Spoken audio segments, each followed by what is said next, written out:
Praise the Lord. Welcome to showers of blessing. దేవుని కృపలో భద్రపరచబడి నూతన దినంలో ప్రవేశించాం. ఈనాటి దేవుని వాగ్దానం, ఎవడు నా యందు నిలిచియుండునో, నేను ఎవని యందు నిలిచియుందునో వాడు బహుగా ఫలించును. Those who remain in me and I in them will bear much fruit. Yohanu సువార్త 15వ అధ్యాయం 5వ వచనం. Praise God.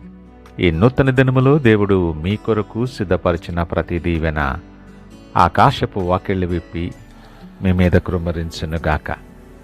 మరి యొక్క నూతన దినాన్ని ఆరంభిస్తున్న నేపథ్యంలో ప్రేమ కలిగిన వాగ్దానము ద్వారా దేవుడు మనల్ని దర్శిస్తూ ఉన్నాడు. ప్రియ దేవుని జనాంగమా, మనందరికీ మన జీవితాల్లో ఫలించాలని ఒక కోరిక ఉంటుంది.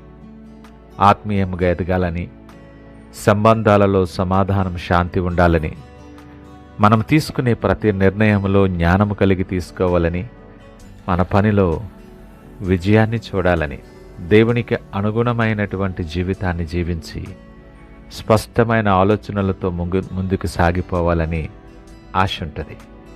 ఇవన్నీ కూడా మన జీవితంలో ఫలించాలి అంటే ఒకటే మార్గం, ఆయనలో మనం నిలిచి ఉండాలి.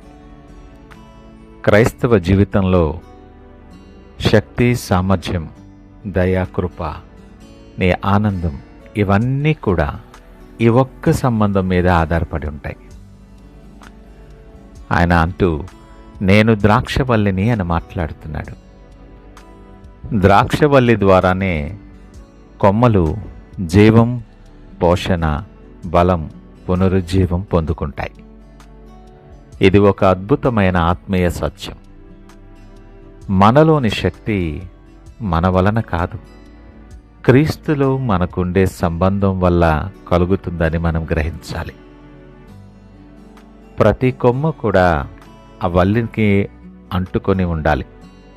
ఎప్పుడైతే కొమ్మ చెట్టు నుండి విడిపోతుందో అది ప్రాణాన్ని కోల్పోతుంది, ఎండిపోతుంది, ఫలం రాదు, ప్రయోజనం ఉండదు.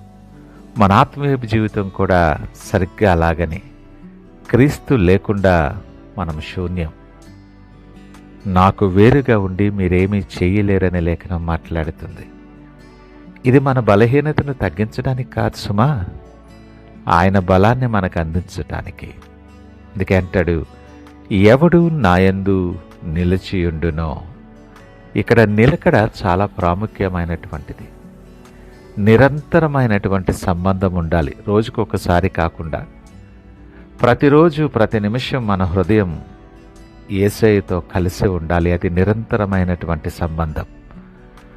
రెండవది, ఆయన వాక్యం మనలో నిలిచి ఉండాలి. దేవుని వాక్యం మన ఆలోచనలను తీర్చిదిద్దాలి. ఆ వాక్యం మన త్రోవకు వెలుగుగా ఉండాలి. దావీదంటాడు, నీ వాక్యము నన్ను బ్రతికించెను, నా బాధలో నాకు అదే నెమ్మది కలుగచేసెను అని. వాక్యములో, జీవమైనటువంటి వాక్యంలో మనము నిలిచి ఉండాలి. ప్రార్థనలో నిరంతరం దేవునితో సంబంధము కలిగిన వారిగా ఉండాలి. యేసుతో మాట్లాడడం మనం ఆయనలో నిలిచేటటువంటి మార్గం. విధేయత కలిగి ఉండాలి. యేసు చెప్పిన దారిలో నడవటం, ఆయన చూపించిన త్రోవలో సాగిపోవటం మనం కలిగి ఉండవలసిన మరొక అవసరత. ఆ వల్లికి అంటుకున్న కొమ్మ ఎలా వేరే దిశలో వెళ్ళదో, అలానే మన జీవితము కూడా ఆయన చిత్తములోనే నడవాలి. మన ప్రణాళికలు కాదు, ఆయన ప్రణాళికలపై ఆధారపడాలి. ఆయన ఉద్దేశాలు మన ఎడల సమాధానకరమైనవే కానీ హానికరమైనవి కావు. మన మేలు కోరే దేవుడు, ప్రాణము పెట్టునంతగా మనలను ప్రేమించిన దేవుడు, ఆయనలో నిలిచి ఉండటానికి మనకిస్తున్నటువంటి అద్భుతమైన పిలుపు. ఆయనలో నిలిచి ఉన్నప్పుడు గొప్ప ఆశీర్వాదాన్ని మనం పొందుకుంటాం. వాడు బహుగా ఫలించును. నిజమే, ఆత్మ ఫలాలు నీ స్వంతం అవుతాయి. ఆత్మీయ బలము నీ స్వంతం. నువ్వు మంచి జ్ఞానాన్ని పొందుకొని నీ మార్గములో మార్గదర్శకత్వాన్ని పొందుకుంటావు. నీ ప్రార్థనకు జవాబు పొందుకొని నువ్వు నూతనమైన అభిషేకాన్ని నువ్వు పొందుకోవటానికి సాధ్యమవుతుంది. ఆయనలో నిలకడ ఉన్నప్పుడు అద్భుతమైన ఫలితాలు చూస్తావు. ఆయన నుండి వేరైపోతే నీ పరిస్థితి ఎండిపోయిన స్థితిగా ఉంటుందని దేవుడు ప్రేమపూర్వకముగా మనల్ని హెచ్చరిస్తున్నాడు.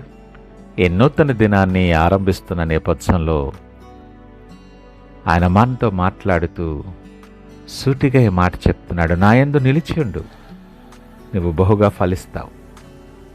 భయపడకండి, ఆందోళన చెందకండి, ప్రయాసపడకండి. యేసుతో ఉన్న అనుబంధాన్ని బలపరచండి.